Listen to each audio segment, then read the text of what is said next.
La palabra del Señor dice así: el primer día de la semana, muy de mañana, vinieron al sepulcro trayendo las especias aromáticas que habían preparado algunas otras mujeres con ellas, y hallaron removida la piedra del sepulcro, y entrando no hallaron el cuerpo del Señor Jesús. Aconteció que estando ellas perplejas por esto, he aquí se pararon junto a ellas dos varones con vestiduras resplandecientes, y como tuvieron temor y bajaron el rostro a tierra, les dijeron: ¿por qué buscáis entre los muertos al que vive? No está aquí, sino que ha resucitado. Acordaos de lo que os habló cuando aún estaba en Galilea, diciendo: es necesario que el Hijo del Hombre sea entregado en manos de hombres pecadores, y que sea crucificado y resucite al tercer día. Entonces ellas se acordaron de sus palabras, y volviendo del sepulcro dieron nuevas de todas estas cosas a los 11 y a todos los demás. ¿Por qué no cierras tus ojos un momento y decimos una palabra al Espíritu Santo? Espíritu Santo, háblanos, enséñanos, ministranos lo que quieres enseñarnos hoy, en el nombre de Jesús. Amén, amén y amén. Puedes tomar tu asiento. Yo quiero hablarte acerca de el sepulcro vacío o la tumba vacía.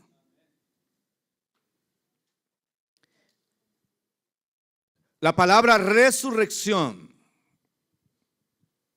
quiere decir volver a la vida y no morir más. Y la historia, tanto sagrada como profana o secular, nos habla, registra a una sola persona que ha tenido la capacidad, el poder de levantarse por su misma autoridad y por su mismo poder de entre los muertos: a Jesús. Jesús es el único que registra la historia secular como la historia sagrada o la Biblia. Jesucristo es el único que se ha levantado entre los muertos y no ha muerto más, porque eso es resurrección. Hubieron otras resurrecciones parciales, como la de Lázaro. Lázaro volvió a la vida, pero volvió a morir.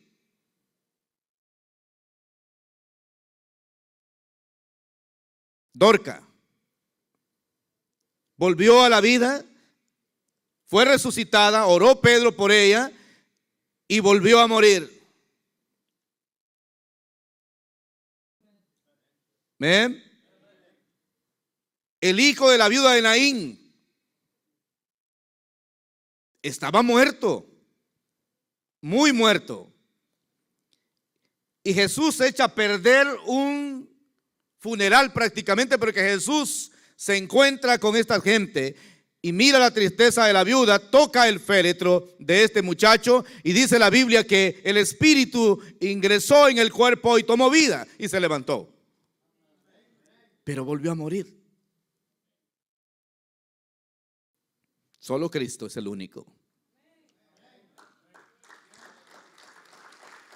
Me encanta esa canción que dice: eres sin igual, no hay otro como tú. Y en efecto no hay otro como Jesús.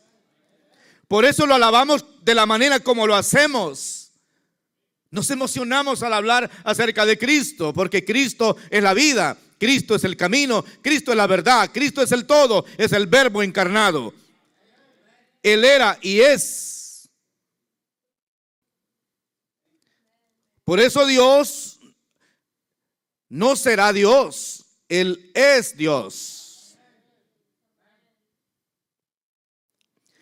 La resurrección de Cristo fue anunciada 700 años antes de que sucediera por el profeta Isaías. Habló acerca del sepulcro donde lo iban a enterrar. ¿Cómo era posible que un hombre humano como Isaías pudiera mirar 700 años antes que sucedieran las cosas? dónde iban a poner a Jesús. Y mire lo que dice Isaías 53:9. En la Nueva Traducción Viviente dice: Él no había hecho nada malo. Y en efecto, Cristo nunca hizo nada malo. Y jamás había engañado a nadie. Pero fue enterrado como un criminal. Fue puesto en la tumba de un hombre rico, dice Isaías. ¿Y usted qué dice? ¿Fue o no fue puesto ahí? Sí, Señor.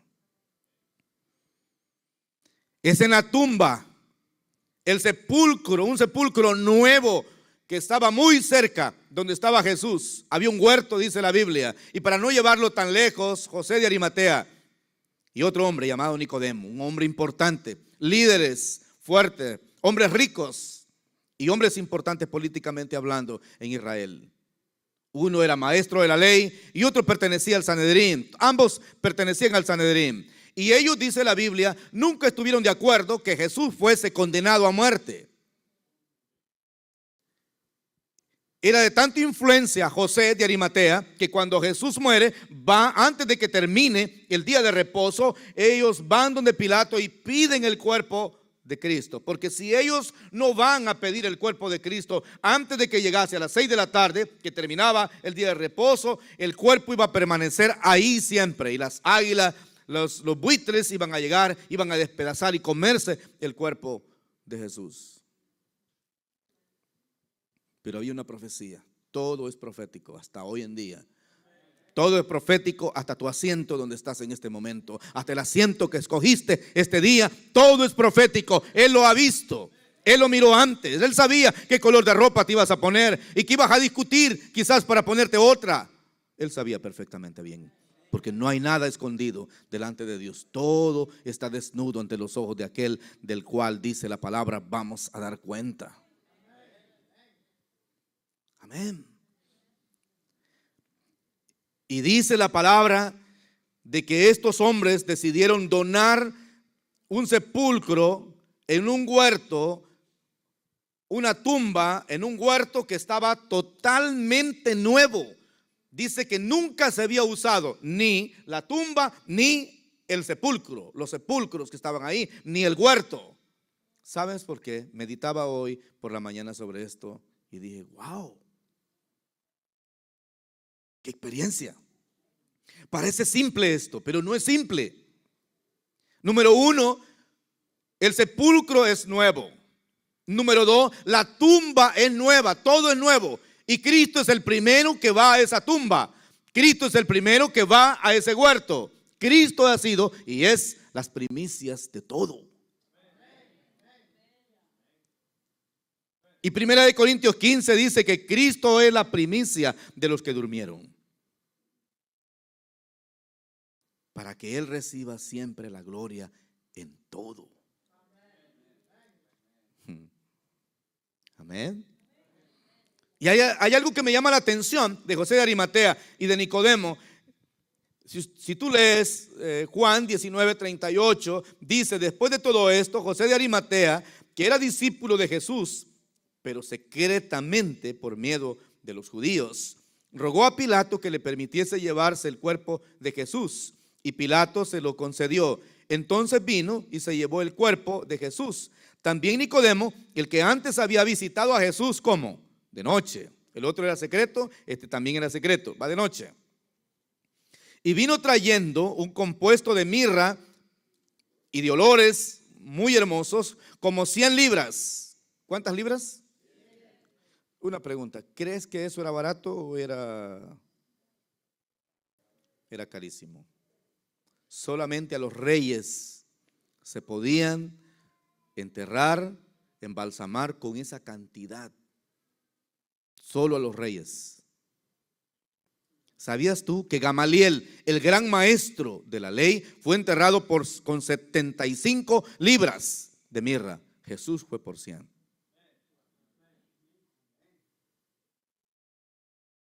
Eso dice, 100 libras de mirra llevó Nicodemo.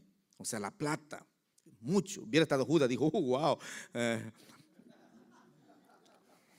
Hay gente que es interesada prácticamente en eso.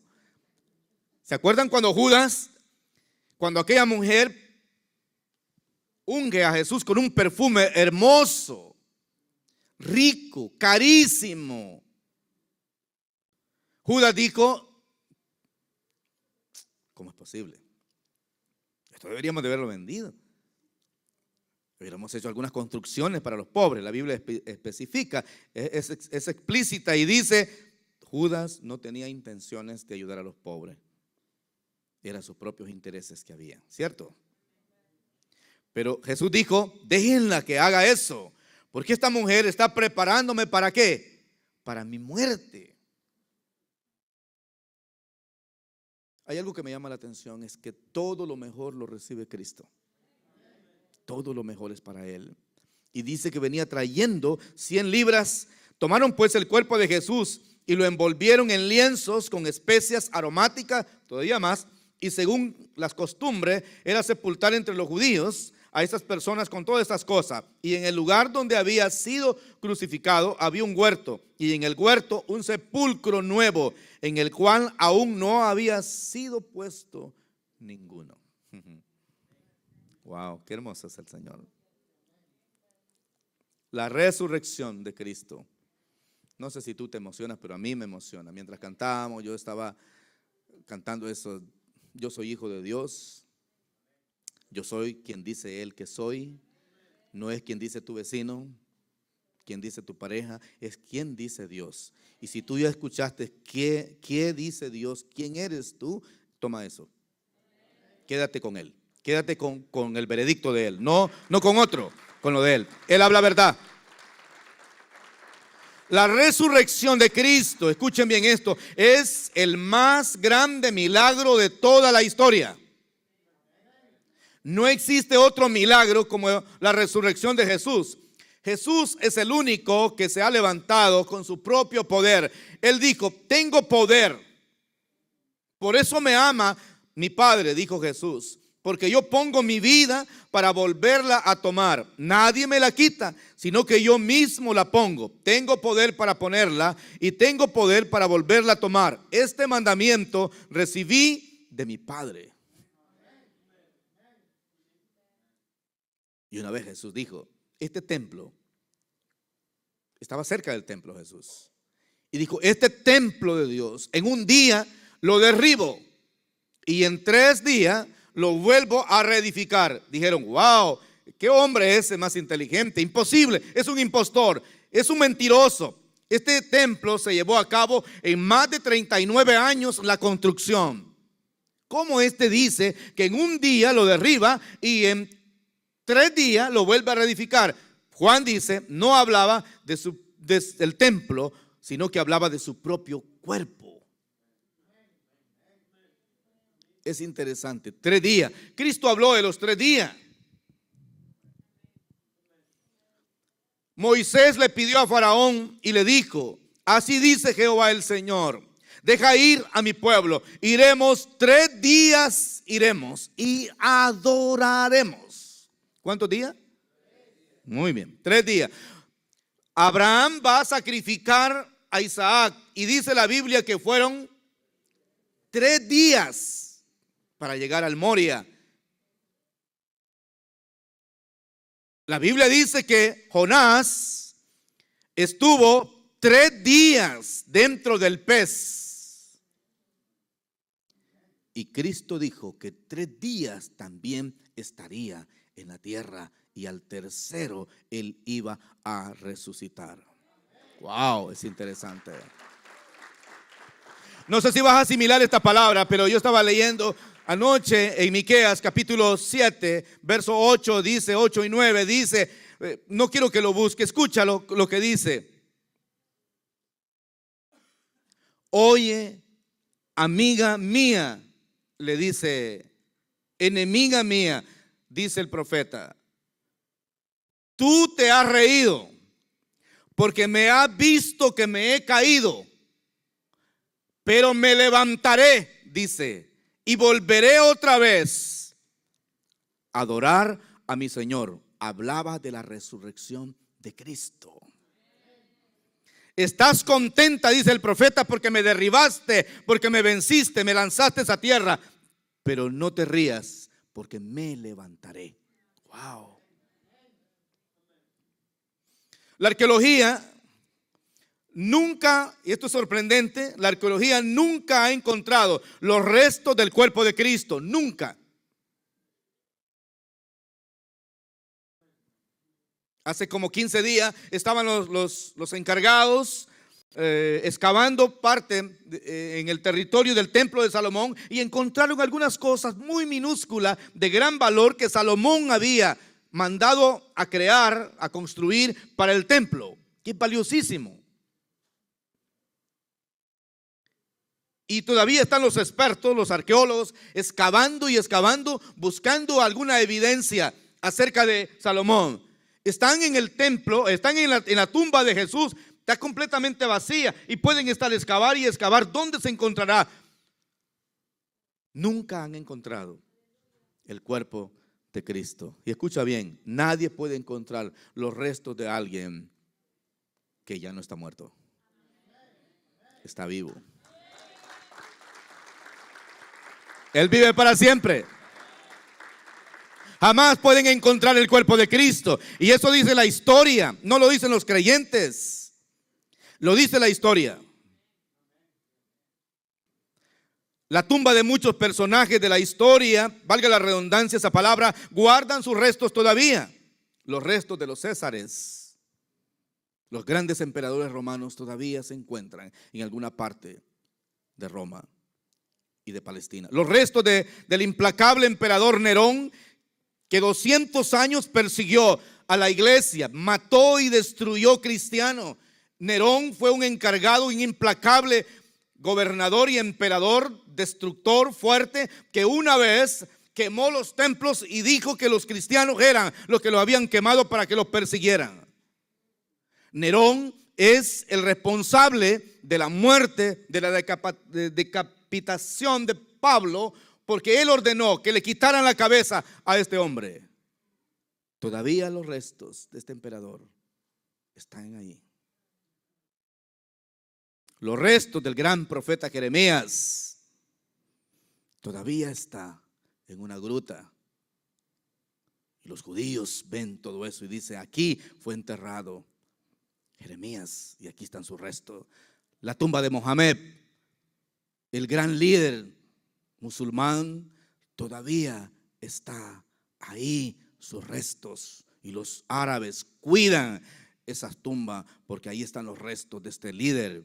Todavía se mantiene sin haber resucitado. Solo la tumba de tu Cristo, de Jesús, está vacía. Wow. Solo la tumba de Jesús está vacía. Por eso los cristianos tenemos que exaltarle como nunca, levantar nuestra bandera, la bandera de Jesús, porque Él es el único que puede estar arriba. Él es el primero, el que era, el que es y el que ha de venir. Él es el alfa y la omega. Por eso el diablo se enfada y trata de detener a la iglesia cristiana, trata de detener al cristiano para que no proclame eso. Pablo está siendo capturado en el libro de los Hechos, en Hechos capítulo 26, verso 26, dice la palabra que Pablo está frente a un gobernador llamado Festo y ante el rey Agripa, que era un judío. Y todo es porque Pablo está predicando la resurrección de Cristo. Y cuando habla con Festo, le dice a Festo, Pablo, le habla del testimonio de su vida. Le dice que él es un judío. Está con cadenas Pablo, pero se pone en pie para hablar. Y le dice: pues el rey sabe estas cosas, delante de quien también hablo con toda confianza, porque no pienso que ignora nada de esto. ¿Cuál es esto? De la resurrección de Jesús. Pues no se ha hecho esto, dijo Pablo, en un rincón, sino que todo es notorio, es público. ¿De quién se escriben más libros? De Jesús. ¿Escucharon eso? Tu Cristo, mi Cristo, me satisface donde quiera, en cualquier librería. Hay un libro que habla de Jesús, está la Biblia, pero hay otros libros también que hablan de Jesús. Él es grande. Un día lo miraremos. Un día estaremos con Él para siempre. Un día volveremos a tomar vino con Él. ¿Vino? Sí, vino. Así dice la palabra. Él no toma vino esperándonos a nosotros. Dice, no volveré, Mateo 26, 26 dice, no volveré a tomar más del fruto de la vid hasta que lo tome con vosotros en el reino de mi Padre. Así que Jesús dice, apúrense por favor, porque los judíos toman vino siempre, y del buen vino, no de cualquiera. Y dice, yo los estoy esperando a ustedes para tomar vino. No voy a tomar vino con los ángeles ni con nadie más hasta que ustedes vengan para que tomemos vino. Qué especiales somos, ¿no? ¿No crees? Dice, yo que soy miserable, estoy un gusano. Hoy en la mañana me dijeron gusano. No te creas. Y si eres un gusano, diré, estoy en metamorfosis. Voy a cambiar. Pronto seré una mariposa. Mariposa en el sentido de metamorfosis. ¿Entiendan eso? Cristo es el único. Wow. Deberíamos de componer una canción nosotros para Él. ¿No es cierto? Salomón compuso una canción y decía, eres la rosa de Sarón y eres el lirio de los valles. Amén. Eres lo más hermoso que puede existir. Eres contado entre 10,000. Tus ojos son como la albellana, decía Salomón. Eres precioso, hablando de Cristo. Quiero hablarte de al menos 3 pruebas de la resurrección, 4 pruebas de la resurrección, un poco rápido. La primera prueba de la resurrección de Cristo es la tumba vacía. Ya lo miramos, está vacía. Ya no está Cristo, resucitó. La segunda prueba son los testigos oculares, es decir, aquellos que miraron esto, que estuvieron con Él. Y Juan 20, 19 dice, cuando era de noche de aquel mismo día, el primero de la semana, estando las puertas cerradas en el lugar donde los discípulos estaban reunidos por miedo de los judíos, vino Jesús y puesto en medio les dijo, paz a vosotros. Y cuando les hubo dicho esto, les mostró las manos y el costado, y los discípulos se regocijaron viendo al Señor. ¿Están aquí o no? Algunos se habían corrido, ¿no? Ustedes saben bien, no estuvieron con Jesús en la crucifixión. Creo que nadie quisiera ver eso. Pedro, el que le había dicho, soy tu amigo Jesús, ahí estaré siempre, es el primero que lo niega en el patio. Me imagino la cara de Pedro cuando Jesús entra a la casa y dice, paz a ustedes. Miren las manos, miren mi costado, tengo evidencias, no estoy muerto. ¿Y saben qué dijo? Porque había incredulidad, había pánico en la sala. Y pidió pan, ¿cierto? ¿Están aquí o no? Pidió pan Jesús y pidió pan para comer. Bendijo el pan y comenzó a comer y dijo, miren, soy yo. Como a alguien quizás Dios le está diciendo, soy yo el que te estoy hablando, soy yo el que puedo resolver el problema, soy yo el que puedo ayudarte, soy yo el que puedo hacer las cosas diferentes. Dame a mí la oportunidad de hacer las cosas. Quería convencer a Jesús a sus discípulos. Soy yo, dijo, traigan pan. ¿Sabes cuándo Dios nos demuestra las cosas? Cuando no creemos. Y Dios tiene que probarlas. Y agarró el pan, oró por el pan y lo comió. Y dijo, miren, soy yo. Un espíritu no puede comer. ¿No es cierto? Tóquenme. Estaban totalmente contentos, así como nosotros, contentos, totalmente contentos. No puedo creer, Jesús. Pero nosotros te miramos crucificado y te enterramos también.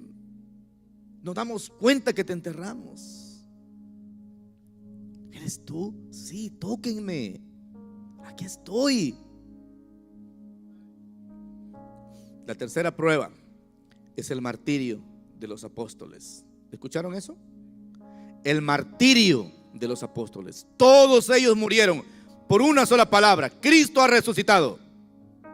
Y decir: Jesús es el Kyrios, Él es el Señor.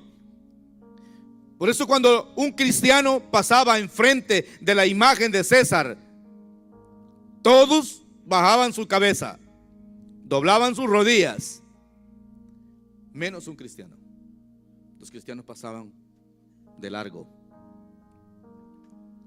Y cuando leían: César es el Kyrios, es el Señor, ellos decían: no, Jesús es el Kyrios, Jesús es el Señor.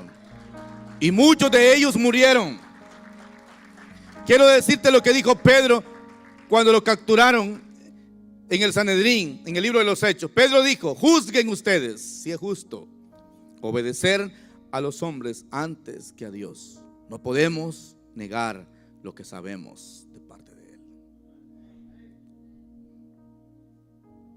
Y Juan dijo: no podemos dejar de decir lo que hemos visto tocante al verbo de Dios. Mire lo que dice 1 Juan 1:1. Lo que era desde el principio, lo que hemos oído, lo que hemos visto con nuestros ojos, lo que hemos contemplado y palparon nuestras manos tocante al verbo de vida, porque la vida fue manifestada y la hemos visto y testificamos y os anunciamos la vida eterna, la cual estaba con el Padre y se nos manifestó, dice Juan. Lo que hemos visto otra vez y hemos oído, eso os anunciamos. Visto y oído, eso da testimonio, eso da evidencia sobre un caso legal. Y dice: y eso os anunciamos para que también vosotros tengáis comunión con nosotros. Y nuestra comunión verdaderamente es con el Padre y con su Hijo Jesucristo. Estas cosas os escribimos para que vuestro gozo sea cumplido. Testimonio. Nosotros lo miramos, dice Juan. Nosotros lo oímos. Nosotros lo palpamos. Nosotros lo tocamos. Nosotros estuvimos 40 días con el Señor después de la resurrección. ¿Sí o no? Así dice la Biblia. 40 días comieron, les instruyó, les habló del reino, les habló de estas cosas. Les instruyó tanto el Señor después de la resurrección. Escucha, si la resurrección es una mentira, ¿por qué murieron todos estos sin negar a Cristo que Él había resucitado? Hay un hombre, un agnóstico llamado Voltaire, famosísimo Voltaire. Y este Voltaire, un agnóstico, dijo, hablando de Jesús, porque él está en contra de la deidad de Jesús. Y él dijo: si Cristo, dijo, no era Dios, merecía serlo, dijo, por todo lo que hizo. Jesús no merece ser Dios. Jesús es Dios. Jesús no merece ser Dios. Él es Dios. Y todos estos hombres murieron de una manera terrible. Pedro fue azotado severamente y luego fue crucificado con la cabeza hacia abajo. Andrés fue crucificado en una cruz en forma de X. Jacobo, hijo de Zebedeo, fue decapitado. Juan fue puesto en un caldero de aceite hirviendo y después fue desterrado a la isla de Patmos, el último que murió. Felipe fue azotado y después crucificado. Bartolomé fue despellejado, toda su piel fue quitada, vivo y luego crucificado. Mateo fue decapitado. Jacobo, el hermano del Señor, fue arrojado desde el techo de un templo y asesinado a golpes después. Tadeo fue asesinado a flechazos. Marcos fue arrastrado hasta que murió. Pablo fue decapitado. Lucas fue colgado en un árbol de olivo. Tomás fue atravesado por lanzas y tirado a las llamas. solo por decir que Cristo es el Señor y es el único que ha resucitado. Te sigo diciendo, si eso era una mentira, la resurrección, estos no debieron haber muerto de la forma como murieron. Pastor, es que esos eran analfabetos. Pregunta y solicitud denegada. Error, pregunta de error. Todos ellos eran expertos. Lucas era un médico. Pablo era un rabino con muchas enjudicias. Uno de los hombres más poderosos y sabios de la historia. Es el único que se ha levantado en el concilio y frente a reyes testificar de la resurrección de Cristo hasta el último día de su muerte. Te digo la última, ponte de pie. La cuarta prueba, esto es sorprendente, es la transformación de millones y millones de hombres y mujeres en el mundo. Jesús ha influenciado las civilizaciones. Hay cristianos por todas partes, de diferentes idiomas, de diferentes razas, de diferentes civilizaciones. Las tribus más remotas están creyendo en Jesús y están confesando en su idioma que Cristo es el Señor, que Cristo es el Salvador, que Cristo ha resucitado, que Cristo viene, que Cristo cambia.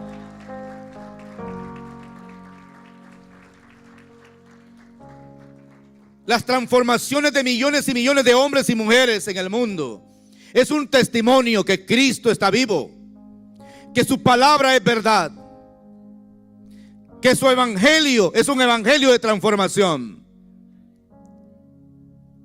Él ha cruzado las barreras lingüísticas y de razas. El apóstol Juan dijo: si se hubiesen escrito todos los libros acerca de los hechos y las obras de Cristo, no bastaría el mundo para colocar todos los libros de Jesús. Así dice la palabra. Y utilizó una hipérbole, así se llama esa figura, una hipérbole. Coloca el todo por la parte y el todo y la parte por el todo, Juan. Por eso dice: no bastaría el mundo, no cabería en el mundo los libros de Cristo si se escribieran todos sus hechos de Él. Los más grandes literatos escriben todos los días acerca del carpintero de Nazaret que resucitó.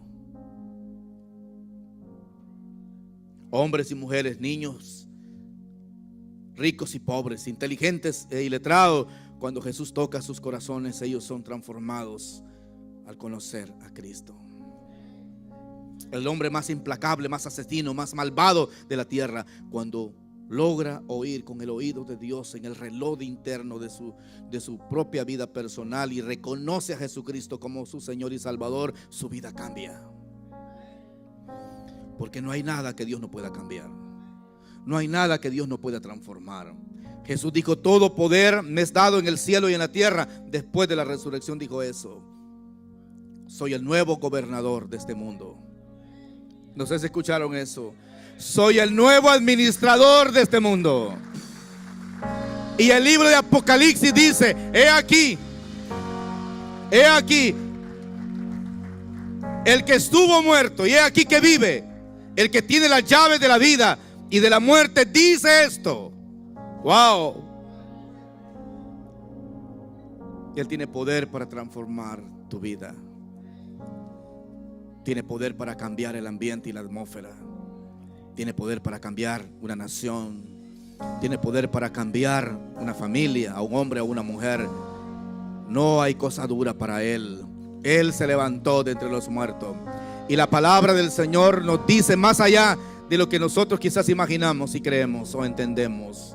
Dice: el Espíritu que resucitó a Cristo de entre los muertos vive en ustedes y vivificará vuestros cuerpos Esa declaración no es pequeña, es grande, es gigante esa declaración. Dice que el Espíritu que resucitó a Cristo de entre los muertos está en ti. Está en ti, está en tus manos, está en tus pies, está en todos tus pies, está en todo tu ser. Ese espíritu de poder, el espíritu de poder. ¿Por qué eres débil entonces? ¿Por qué vives como débil? No tienes a un Cristo débil, tienes a un espíritu de poder. Y Pablo le dice a Timoteo: avívate, pastor joven. Porque es un pastor joven, Timoteo. Y le dice: aviva el don de Dios que está en ti, porque no nos ha dado Dios un espíritu de cobardía, sino un espíritu de poder y de dominio propio. Un día Jesús regresará a esta tierra. Un día Él volverá. Él regresará. Y Dios, dice la palabra, que se encargará de limpiar las lágrimas de nuestros ojos a la llegada. ¿Escucharon eso? Yo no quiero perderme eso. Hay personas que se luchan y pelean por darle la mano a un hombre importante. Yo quiero pelear por darle la mano a mi Cristo.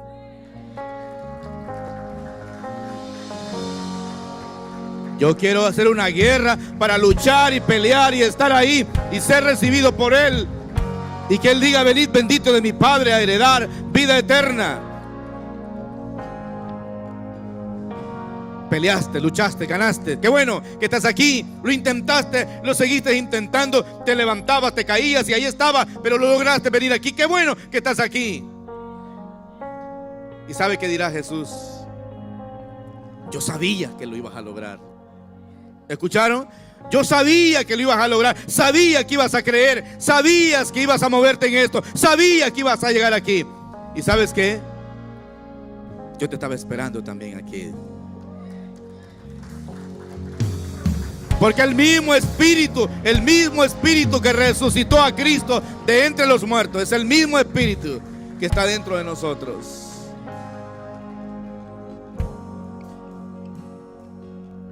Pablo dijo: porque no me avergüenzo del Evangelio, porque es poder de Dios para salvación.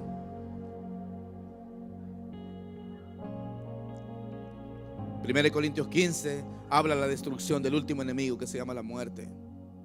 Y Cristo venció el último enemigo que se llama la muerte. ¿Sabes cuál es el último enemigo tuyo y mío? Se llama la muerte. Y Cristo la venció. Destruida es la muerte, en victoria, dice el Señor. Pablo está sacando esa expresión y le pregunta a la muerte lo mismo que dice el libro de Miqueas 7: ¿dónde está, muerte, tu aguijón? ¿Y dónde, oh sepulcro, tu victoria? Porque destruida es la muerte en poder. Y dice que Cristo es el que tiene el poder. Él le ha vencido. Nosotros le venceremos. Te digo lo último. Y 1 Tesalonicenses capítulo 4 verso 12 y 14 dice: porque el Señor mismo, con voz de mando, el Señor mismo, no dice que será un ángel, dice el Señor mismo, con voz de mando, con voz de arcángel. ¿Qué? ¿Qué sucede después? Descenderá del cielo, y los muertos en Cristo resucitarán primero. Ahora sí hay resurrección. Ahora sí comienza la resurrección para los cristianos. Y los muertos en Cristo resucitarán primero. Y luego dice: los que hayamos quedados seremos arrebatados para estar juntamente con el Señor en el el aire. Esa es una gran promesa. No vuelvas a cantar la canción como la cantaste hoy. Cántala con ganas, con fuerzas, con júbilo. Aprendamos a cantar con júbilo, con poder, con desafío, con determinación, porque no tienes un Dios pequeño. Ese Dios sanará tu cuerpo. Ese Dios va a restaurar lo que ha estado roto. Él es poderoso para hacerlo. Él puede cambiar aquellas cosas que no, imposible para ti y para mí, pero sí para Dios. Quiero que levante tu mano y cierre tus ojos y le demos gracias a Cristo por esa obra tan grande. Cristo, Jesús, gracias por haberte levantado de la tumba. ¿Qué sería de nosotros si tú no te hubieses levantado? Vana sería nuestra fe. No tendríamos autoridad de hablar si tú no hubieses resucitado de la tumba. Pero la resurrección tuya me da ánimo, me da fuerza, me da autoridad y me da poder para caminar, para seguir adelante, para seguir luchando, para seguir golpeando al enemigo, para llegar hasta la meta final. Si tú venciste, nosotros también venceremos. Tú eres el león de la tribu de Judá. Tú eres el sol resplandeciente de la mañana. Tú eres el lucero de la mañana. Eres el alfa y la omega. Juan te miró. Tus pies como el bronce bruñido y tu voz como la voz de muchas aguas. Oh Dios, eres poderoso. Jesús, gracias. Gracias, Jesús, por haber sufrido por nosotros. Gracias, Jesús, por haber muerto y resucitado por nosotros. Jesús, gracias por haber enviado al Espíritu Santo para que esté con nosotros. Gracias, Señor, porque tú venciste, nosotros venceremos. Somos más que vencedores en Cristo. Y gracias por salvarnos. Padre, gracias en el nombre de Jesús. Y oro por aquellos que no te conocen, Señor, para que te puedan conocer, de diferentes tribus, raza, pueblo o nación. Cualquier situación o estatus que tengan, no importa. Tú les amas. Tú amas al hombre grande, pequeño, rico o pobre, sabio o ignorante. Tú eres un Dios grande y poderoso. Yo quiero orar por ti. Tú que estás aquí, fuiste invitado para estar en esta reunión. Y tú que estás también a través de una línea mirándonos, quiero orar por ti. Quiero que repitas conmigo esta oración. Señor Jesús, te doy gracias por haber muerto en la cruz y haber resucitado por mí, por mis pecados. Quiero confesarte como mi Señor y como mi Salvador de mi vida. Cámbiame y transfórmame, porque solamente tú puedes hacer eso. En el nombre de Jesús. No sé si hay alguien que está aquí en esta reunión que no había recibido a Cristo e hizo con nosotros esta oración. Yo te invito a que pases, que levante tu mano ahí donde estás y le digas a un servidor que ore contigo si no quieres pasar. Y le digas, Señor, aquí estoy, te necesito. Transforma mi vida y cámbiame. Ahora me doy cuenta que cuento con un Dios que es todopoderoso, que todo lo puede. Quiero orar por los enfermos hoy, porque Él es poderoso para sanarlo. Él lo ha hecho. Él hace hoy y mañana y pasado mañana la obra siempre. Él lo hace. Así le dijo Jesús. Díganle a Herodes, y lo trató mal a Herodes Jesús. Le dijo, díganle a esa zorra que hoy hago sanidades y mañana hago milagros y pasado mañana me voy al descanso. Le estaba hablando a Satanás en una forma directa.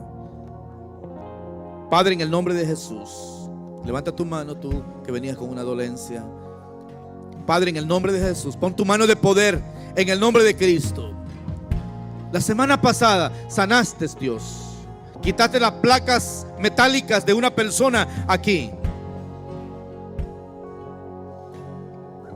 Has hecho que los riñones también sean rehabilitados y sanados. Has hecho que el pulmón de ese niño creciera. ¿Qué es para ti hoy esa enfermedad? Yo declaro sobre los cuerpos enfermos sanidad. Que el Espíritu Santo queme todo cáncer, queme toda dolencia, esa columna vertebral, esos discos dañados, esos huesos que están mal. En el nombre de Jesús, ese riñón que todavía está siendo utilizado, diálisis, ahora en el nombre de Cristo Jesús. Oro por esas finanzas que necesitas. Oro por esa casa que necesitas. Oro por esa empresa para que pueda desarrollarse y crecer. Oro por ese problema de familia para que se resuelva. En el nombre de Cristo Jesús. Oro para que el Señor sea tu Señor. No solo hoy, toda la vida y siempre. Y que el Señor te guarde y te bendiga. En el nombre de Jesús. Amén, amén y amén. Dios te bendiga mucho. Nos miramos durante la semana. Gracias por estar aquí.